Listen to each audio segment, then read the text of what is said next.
Mari kita lihat soalan ini. Bagi pelajar yang kurang latihan pemikiran matematik, soalan ini pasti menjadi soalan yang sukar.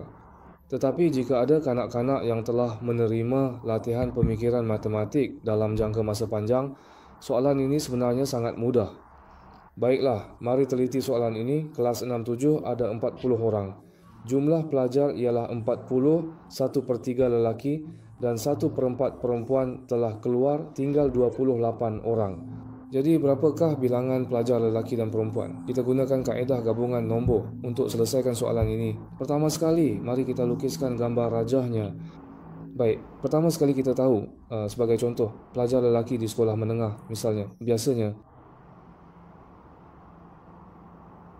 berhenti selama 4 saat, telah keluar 1/3. Maksudnya pelajar lelaki sebenarnya terbahagi kepada 3 bahagian, tetapi 1/3 daripadanya telah keluar. Bagaimana pula dengan pelajar perempuan? Dia telah berjalan 1/4 jalan. Ini bermakna jumlah pelajar perempuan sebenarnya boleh dibahagikan sama rata kepada 4 bahagian. Jadi bilangan pelajar perempuan boleh dibahagikan sama rata kepada 4 bahagian dan 1/4 daripadanya telah keluar. Jadi maksudnya untuk pelajar lelaki 1/3 itu, ya, dan untuk pelajar perempuan 1/4 daripadanya telah keluar. Jadi yang tinggal ialah 28 orang. Bahagian ini adalah yang tinggal, bahagian ini adalah yang tinggal. Betul tak? Jadi bahagian ini mewakili 28 orang. Baik, jadi kita tahu berapa jumlah pelajar dalam kelas 6-7. Jumlah pelajar dalam kelas 6-7 ialah 40 orang. Ya, jumlahnya 40 orang.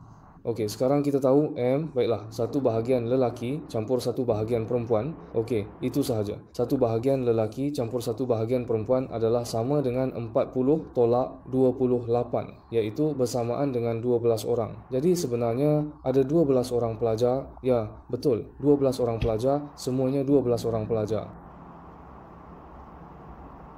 Baik, jadi dengan ini kita boleh kira sebab kita memang sudah tahu maklumat yang diperlukan. Jadi satu bahagian ini sebenarnya mewakili 12 orang. Jadi satu kombinasi seperti ini iaitu mewakili 12 orang dan satu kombinasi seperti ini juga sekali lagi mewakili 12 orang seperti yang telah disebutkan. Jadi berapakah baki yang tinggal ini?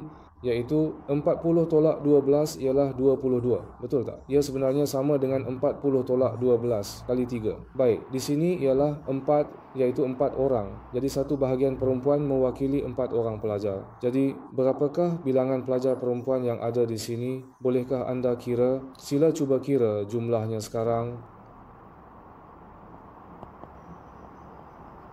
4 saat berhenti. Jadi, berapakah bilangan pelajar perempuan? Kita boleh kira dengan jelas dan mudah. Kerana ada 4 bahagian, jadi darabkan dengan setiap bahagian ialah 12. Jadi, pelajar perempuan 5 saat berhenti. Oh, setiap bahagian ialah 4 orang, ya. Setiap bahagian ialah 4 orang. Setiap bahagian ialah 4 orang. Jadi, pelajar perempuan ada 4 darab 4, iaitu 16 orang. Jadi, berapakah bilangan pelajar lelaki?